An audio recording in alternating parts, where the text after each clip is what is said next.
What if a total stranger sat across from you, called you by name, and told you things no one alive should possibly know? For Ethan, that night in a small-town cafe wasn't just unsettling. It was the beginning of a nightmare that would unravel everything he thought he knew about his past. The rain fell in quiet, relentless sheets, turning the streets of Marlow into a blurred canvas of neon reflections and glistening asphalt.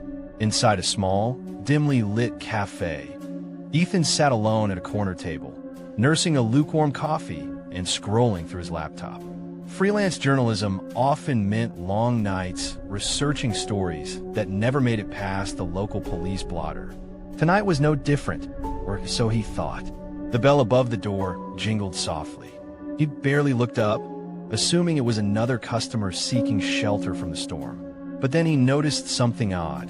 The man who entered paused halfway across the room, eyes scanning the cafe as though it held secrets only he could see. He was dressed in a dark coat, the kind that seemed to absorb light rather than reflect it. His presence alone created a sudden, unshakable tension in the air. And then the impossible happened. "Ethan Harper," the man said, his voice low, calm, and yet carrying an undertone that made the hair on Ethan's arms stand on end. "I've been waiting for you." Ethan froze. He had never met this man. He wasn't expecting anyone. And yet, the voice, soft, precise, eerily familiar, seemed to pierce through the static hum of the cafe. I think you have the wrong person," Ethan stammered, closing his laptop halfway. His journalist instincts kicked in. He needed to understand if this was a prank, a scam, or something far worse. The stranger's lips curled into the faintest of smiles. "Doi, because I know about the disappearance of your brother back in '07. Nobody else ever talked about it, but I know." Ethan's chest tightened. His brother, Lucas, had vanished one rainy night, leaving no trace, no clues, no answers. The case had gone cold, and the police had long since moved on. But here was a stranger, a complete unknown, casually naming the one event in Ethan's life that he hadn't shared publicly. Who are you?" Ethan asked, voice wavering. The stranger slid into the chair across from him without waiting for permission. There was a confidence to his movements, an unsettling calm, like a predator in the midst of prey. Let's just say, someone who knows the truth. Someone who's been keeping tabs. He leaned forward, eyes locking onto Ethan's. "And you? You've been looking in all the wrong places." Ethan swallowed hard. Every instinct screamed at him to get up, leave, or call someone. But curiosity, the same curiosity that had driven him to investigate small-town mysteries for years, kept him rooted in place. "Why are you telling me this?" he asked, trying to keep his voice steady.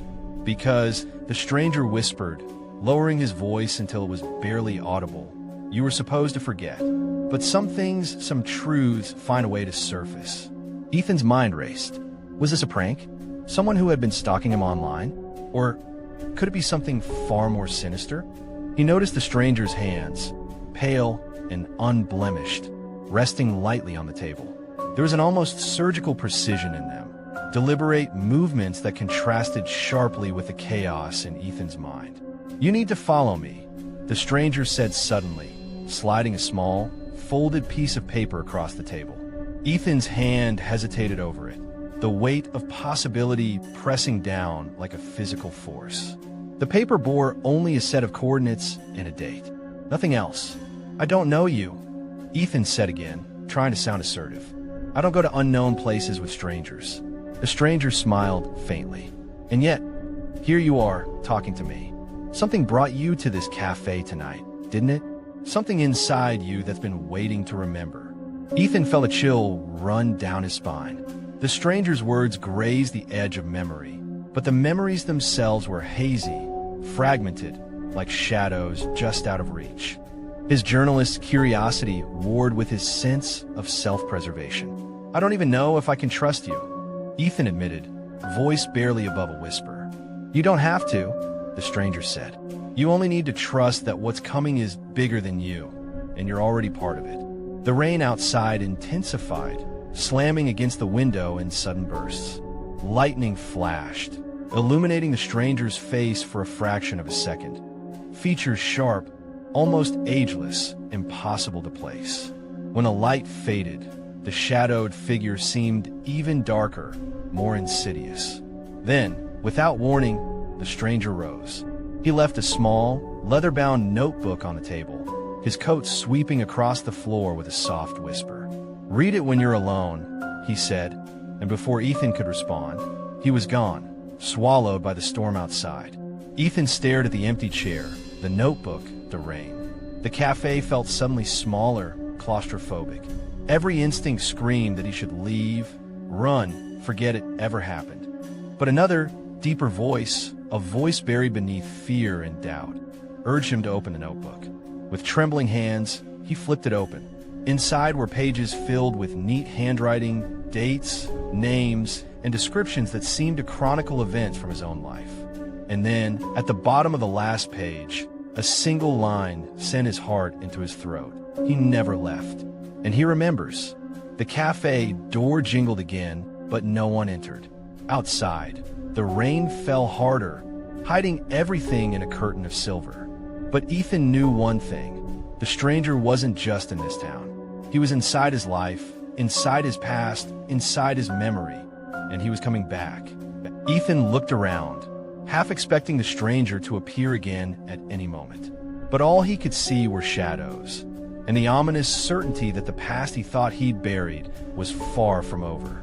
The storm had passed by morning, leaving the streets slick with rain and glistening under a weak, gray sun. Ethan's apartment felt smaller than ever, the leather-bound notebook heavy in his hands as he paced back and forth.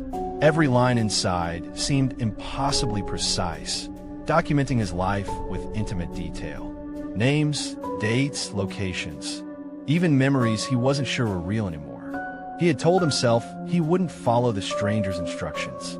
But curiosity is a dangerous companion, and the coordinates burned a hole in his mind.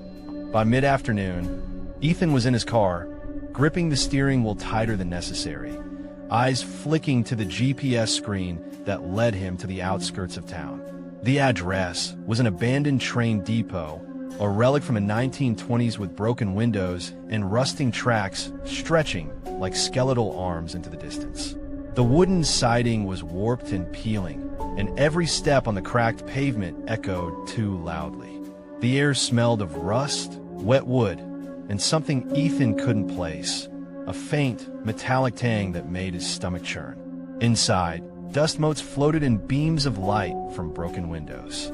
The depot was silent except for the occasional drip of water from the leaking roof. He carried a flashlight, sweeping it across crates, old signage, and graffiti that spoke of long-forgotten trespassers. That's when he saw the files. They were scattered on a long table in the center of the room, manila folders with typed labels. Missing persons 1995 to 2008, Project Observers, confidential. Ethan's pulse spiked. He knelt to inspect the papers, scanning the names. Several were people he recognized from local headlines, but others were never reported, erased from public record. And then he froze. One folder bore a name he never thought he'd see again. Lucas Harper. His brother's file was thick, filled with photographs, police reports, and handwritten notes.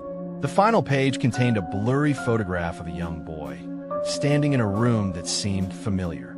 The furniture, the peeling wallpaper, the angle of the photograph, it was his childhood bedroom. But that room had never been photographed from this angle, not ever. Ethan's hand shook as he flipped through more folders. Every missing person seemed connected. Small towns, children, people whose disappearances had never been explained. The writing in the margins was chillingly detailed, chronicling their movements, habits, and even fears. A sound startled him, a soft click from the far end of the depot. Ethan froze, shining his flashlight toward the shadows. Nothing. Then another click. He wasn't alone. Someone was watching him. Ethan's mind raced. He should leave. He should call the police. But every instinct told him he couldn't abandon these files. Not now. Not after coming this far. He quickly photographed the contents with his phone, trying to remain calm. Each flash of light seemed to stretch the shadows, and for a moment, he could have sworn the darkness itself was moving toward him. Then he noticed something else. On one of the tables, a photograph lay face down. He picked it up, his pulse hammering.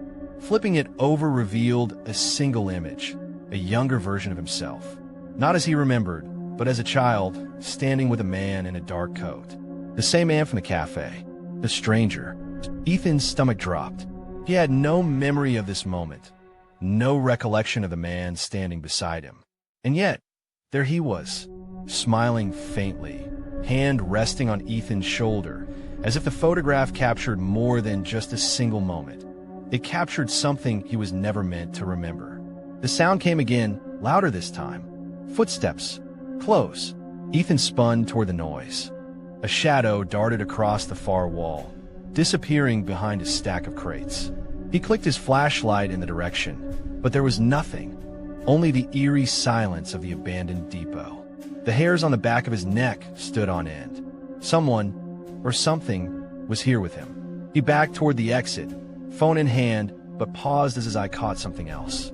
Scrawled across a beam in black paint were words that made his blood run cold. Some truths are not to be found. Some people are not to be remembered. The air felt heavier, almost viscous, pressing against his chest. Ethan's rational mind tried to convince him it was graffiti, a message from board vandals. But the timing, the placement, it was too precise, too intentional. Then a sound, soft, deliberate footsteps approached from behind. Ethan's heart raced. He spun around. Nothing. The depot was empty, or so it seemed. He realized something. The files, the photographs, even the coordinates, they weren't meant to guide him to answers. They were meant to awaken memories. Memories of things he couldn't fully recall, memories that had been buried deep, deliberately. And the stranger knew those memories, knew them intimately. Ethan knew he couldn't stay, not just because someone or something was here with him, but because the longer he lingered, the more certain he was that he was walking into a web far larger than he could imagine. He grabbed the files he could carry, stuffing them into his bag. Every step toward the exit echoed like a countdown. Then, just as he reached the doorway, his flashlight flickered. A figure appeared in the shadows, a tall, dark silhouette, impossibly still. Ethan froze. "Ethan Harper," the figure said, voice calm and low. "You shouldn't have come here alone." Ethan's blood ran cold. The words weren't a question, they were a warning. And before he could react, the figure vanished, leaving only the echo of the warning and the oppressive silence of the depot. Ethan stumbled outside, heart pounding, staring at the empty lot. The notebook in his bag seemed heavier than before, as if it held more secrets than he could bear. Somewhere in the distance, the stranger's voice whispered on the wind, "Remember, or they will remember you first." Ethan couldn't sleep. Every creak of the old apartment, every flicker of streetlight through the blinds, made him flinch. The files from the depot were spread across his small living room table, and his phone buzzed with dozens of photos he had taken, each image more unsettling than the last. The documents, photographs, and scribbled notes all pointed to something impossible, but he couldn't ignore them. Not anymore. Amid the chaos of the depot materials, a small VHS tape slipped out from one of the folders. Its label, handwritten in the same meticulous style as the stranger's notebook, read simply, "Project Observer, Ethan Harper." He stared at the tape for a long moment. VHS, old technology, outdated, yet somehow deliberate. He didn't have a player anymore. But then he remembered the old VCR in the storage closet, the one he had kept only out of nostalgia. By midnight, the player hummed, and the television screen flickered to life with a grainy, almost static-filled image. At first, there was nothing, just a dark room, furniture arranged awkwardly, shadows cast in strange patterns. Then a door opened, and there he was. Ethan froze, a younger version of himself, no older than 8, standing in a small, sterile room, eyes wide and uncertain. He looked around, confused, as if aware he was being watched, but not knowing why. Then a figure stepped into the frame, the stranger. The same dark coat, the same unplaceable face. Ethan's breath caught in his throat. The man was there, always there, in this room he couldn't recall visiting. The tape continued. Other children appeared, each one following instructions from the stranger or from someone off camera, unseen. There were tests, observations, strange markings on clipboards, notes that flashed on screen too quickly to read. The air in the footage was tense, controlled, oppressive. And then came the voice. "You were supposed to forget," it said. Ethan recognized it instantly. It was the stranger's voice, whispering directly to him, though the source of the sound was unclear. The words sent a shiver down his spine. Memory fractured in his mind. Flashes of nights he couldn't explain, a cold room, blinking lights, someone watching. Faces he didn't remember, but somehow recognized. The edges of his reality began to blur. Ethan turned the volume down, trying to steady his racing heart. Why? Why was this happening to him? Why had his brother disappeared? And who, or what, was this stranger orchestrating events across decades? Then the tape changed. The grainy footage now showed a dim corridor. A child's laughter echoed, distorted, warped. And in the shadows, the stranger, or someone who looked exactly like him, moved with calculated precision, observing, recording, noting every reaction. The strangest part, the tape showed Ethan himself in moments he had no memory of, writing in notebooks, following instructions, watching the other children. The room seemed familiar, yet entirely alien. He could see himself, but it wasn't him. Not fully. The footage continued, showing faces of other children. Some smiled, some cried, some disappeared entirely. And at the end, one frame stayed longer than the others. A child's face pressed against a glass pane, staring straight into the camera. The eyes' eyes. A note scribbled in shaky handwriting appeared on the screen. "You are part of this, whether you remember or not." Ethan's stomach turned. Everything he believed about his past, about reality, about memory, it was unraveling. He felt the world tilt, the edges of his life slipping into something he couldn't grasp. And then the tape ended. Static filled the screen. A final image lingered, burned into his mind. The stranger's face, unchanged, staring directly at him, as if he knew every fear, every thought, every secret Ethan had buried. Ethan staggered back from the TV, hands shaking. Memories he didn't understand pressed against the walls of his mind. Fragments he couldn't piece together, but somehow knew were real. The stranger wasn't just a man. He was a key, a warning, and possibly the only link to the truth about his brother, about the other children, and about the experiments that had haunted his forgotten childhood. The city outside his window was silent now, the streets empty. But Ethan felt eyes on him, always watching, always waiting. Then he noticed it, a shadow moving across the far corner of the room, impossibly fast, vanishing before he could focus. He wasn't alone. The notebook, the files, the tape, they had been warnings, clues, invitations. And now the stranger was closer than ever, whether physically present or embedded in Ethan's fractured memory. Ethan sank to the floor, clutching the VHS tape and the notebook. His thoughts raced. How deep did this go? How many others like him were out there, living lives constructed on memories that weren't their own? And then, as if on cue, the tape flickered back to life on its own. Static, black and white, then the voice. "You were supposed to forget." The words repeated, echoing around the apartment. Louder, closer, until Ethan felt them vibrating inside his chest. A sudden knock at the door made him jump. One, then another. Soft, deliberate. Ethan froze, heart hammering. He wasn't expecting anyone. And yet, he knew. The knocks continued, slow and rhythmic, as the whisper of a voice seeped through the cracks of his apartment walls. "Open it, Ethan, or they'll open you." Ethan didn't sleep that night. Not really.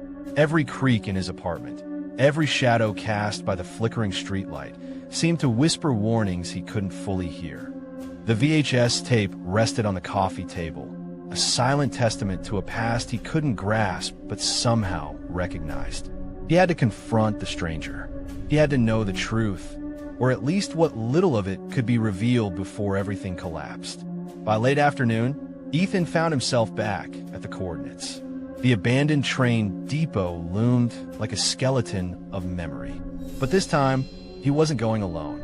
The notebook guided him, each cryptic annotation leading him through a maze of old tracks, hidden side doors, and rooms that seemed to exist only in shadow. Ethan Harper. The voice was soft and possibly calm. The stranger emerged from the shadows, face partially hidden beneath the collar of his dark coat. "I knew you'd come back." Ethan's hands shook, but he held the files and VHS tape tightly. "Why me? Why any of this? What are you?" The stranger exhaled slowly, almost mournfully. "I'm not the enemy. I'm trying to stop them. You were never supposed to remember, but they've been searching for you again. And now," he paused, glancing toward a cracked window, "they know you've been looking." Ethan followed his gaze. Across the yard, black SUVs sat idling, their engines silent but ready. Men in dark suits moved with machine-like precision, scanning the depot as if it were their territory. "They'll come for you," the stranger said. Soon, panic surged through Ethan. "I don't understand. Who are they? What do they want?"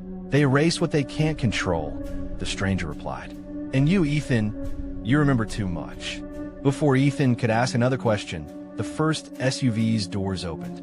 Men in black suits emerged, moving quickly and silently toward the depot. Ethan's breath hitched. His instinct screamed, "Run." The stranger's hand touched his shoulder. "Listen to me. There's a safe place. Follow me, but stay quiet. Stay calm." They ran through the depot's back corridors, dodging shadows and broken beams. The stranger led Ethan into a hidden stairwell, down into a basement that smelled of damp concrete and machinery. Rows of filing cabinets and more VHS tapes lined the walls. This place, it was a hub, a center of operations for memories and identities, like the depot upstairs, but larger, more organized, more deliberate. Ethan's mind raced. All these files, all these tapes, you're storing them here? For what? To protect them. To keep them safe from those who would use them, the stranger said. But even here, we're not safe. The sound of footsteps echoed from above. The men in black were closing in faster than Ethan imagined. Panic bubbled over. "What do we do?" The stranger moved to a console and typed rapidly, pulling up surveillance footage from cameras hidden around the depot. Ethan's eyes widened as he saw himself, moving through the streets, followed by shadowy figures. Every move had been tracked, every step monitored. "They're everywhere," Ethan whispered. "They won't stop," the stranger said. "But you can still get out." The sound of glass shattering above them made Ethan flinch. Men in black had breached the depot. They were inside. "Go," the stranger urged. "Take the files. Take the tapes. Leave through the tunnel on the east side. I'll delay them." Ethan hesitated. "What about you?" The stranger's eyes were unwavering. "It's my job to hold them off. Your job is to survive. If they catch me, they'll learn too much. You're already marked." Ethan nodded, fear and determination colliding. He sprinted down the narrow tunnel, the echo of his footsteps swallowed by the shadows. Behind him, the sounds of struggle and shouts reverberated through the depot. He didn't look back, couldn't afford to. When he finally emerged into the alley behind the depot, rain had started again, soft and persistent. Ethan paused to catch his breath, clutching the files and VHS tape like a lifeline. He could see the depot in the distance, its broken windows glowing faintly with light and chaos. Somewhere inside, the stranger was fighting for him, for the truth, for survival. Then his phone buzzed. A message appeared. "They'll come for you next. You cannot run forever." Ethan's stomach dropped. It was a text from an unknown number. But the tone, the timing, it was the stranger or someone working with him. Or maybe it wasn't. Maybe it was a warning from those hunting him. He realized something chilling. The files, the tapes, even the notebook, they hadn't solved anything. They were breadcrumbs leading him into a labyrinth of danger and deception. And the stranger, whether friend or not, was risking everything to protect him. Ethan pressed on through the rainy streets, heart pounding, mind reeling. Every shadow seemed alive, every passerby a potential observer. He was no longer just a journalist chasing a story. He was part of a larger game, one he barely understood, and one where the stakes were life, memory, and identity itself. Somewhere behind him, the sound of an engine roared, a black SUV, headlights slicing through the dark. The chase had begun. Ethan ducked into a side street, trying to disappear into the night, when he heard a voice whisper from the shadows. "You can't hide, Ethan. You were never meant to." The city was quiet, but Ethan knew better. Quiet meant nothing when someone, or something, was hunting you. His bag of files and VHS tapes felt impossibly heavy as he moved through alleyways and back streets, scanning for shadows, for signs, for anything that might give him a clue about who they were. The stranger's warning echoed in his mind. They'll come for you next. But who were they? A government agency? A secret cult? A network of people with impossible control over memory, identity, and disappearance? Every theory seemed more terrifying than the last. Ethan reached the coordinates scribbled in the notebook, this time leading to an old subway station, long abandoned, hidden beneath the city. The entrance was blocked by rusted metal doors, but he forced them open, stepping into the darkness below. The smell hit him immediately. Damp concrete, decay, and the faint metallic tang of something unnatural. Inside, the space was vast, larger than he imagined. Lights flickered on as he moved, revealing rows of filing cabinets, shelves stacked with VHS tapes, and walls covered in photographs of countless faces. Children, adults, people whose lives had been erased or altered. And then he saw it, a wall with his own name on it. Project, Observer, Ethan Harper. Every fear he had felt in the past days crystallized into understanding. He had been part of something, part of a system that had erased identities, manipulated memories, and monitored children, himself included. He had been experimented on, observed, and forgotten. Until now, a screen flickered to life, showing surveillance footage from the facility itself. Ethan froze. The footage was live. He could see corridors, rooms, and people moving with uncanny precision. And then he saw the stranger. But this time it was different. The man in the dark coat, immortal, unchanged, looked exactly as he had decades ago. The stranger's presence wasn't bound by time. He existed outside it, or at least beyond its normal rules. On the screen, he moved methodically, almost ghost-like, cataloging, observing, protecting, or perhaps orchestrating. Ethan's head spun. How was this possible? What was this place? Why had he been part of it? And why had his brother vanished so long ago? A sudden alarm blared, red lights flashing violently. Ethan's pulse quickened. Something had triggered the security system. He spun around and realized the files, the tapes, even the walls of evidence were alive with danger. Men in black suits poured in from multiple directions, moving with terrifying coordination. And then he heard it. The stranger's voice, not behind him, but over the intercom, calm and steady. "Ethan, remember, you can still survive this.